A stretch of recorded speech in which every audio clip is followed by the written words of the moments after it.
Justice Department would not fight states, challenge states who were going to decriminalize small possession of marijuana. You've heard those stories. You heard those stories, right?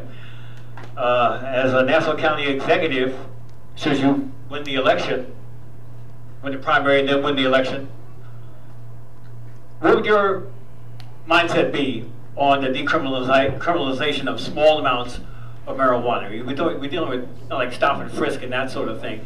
When you have these stops and they don't find weapons, but they do find somebody with a marijuana cigarette or some crazy thing like that.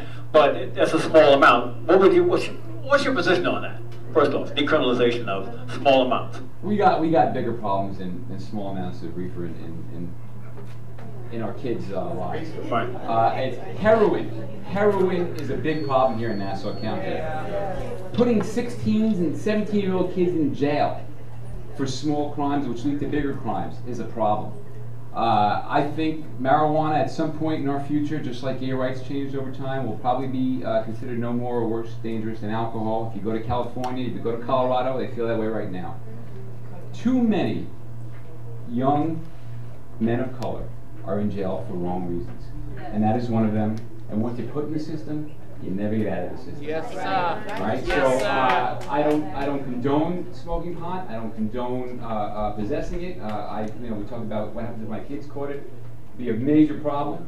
But I think that we are spending too much money in the wrong areas, and these are resources we could deploy elsewhere. How about instead of putting a kid or in a problem in jail, like that in jail and arresting them, how about some community service and let them pay back the community, keep them out of jail, and teach them what hard work is all about. Wow. There's better ways to do things that don't really have to do with politics. It's a lot of it's financial, and financially and socially, those are not good solutions. And I hope that explains. I'm going in a roundabout way. I hope that explains that I think it's not a good use of our resources putting young kids in jail for small amounts of crime. Got it. Mr. Suozzi? I support the Attorney General's position. It's important to understand that 75% of the people in jail have a drug, alcohol, or mental health problem. This administration just cut the drug, alcohol, and mental health programs. The biggest idea that I have for the long-term future is to figure out how we can take our existing health and human service agencies that exist, all the not-for-profits, all the government agencies, all the federally funded, state-funded, privately funded health and human service agencies, and help them to work more closely with our school districts.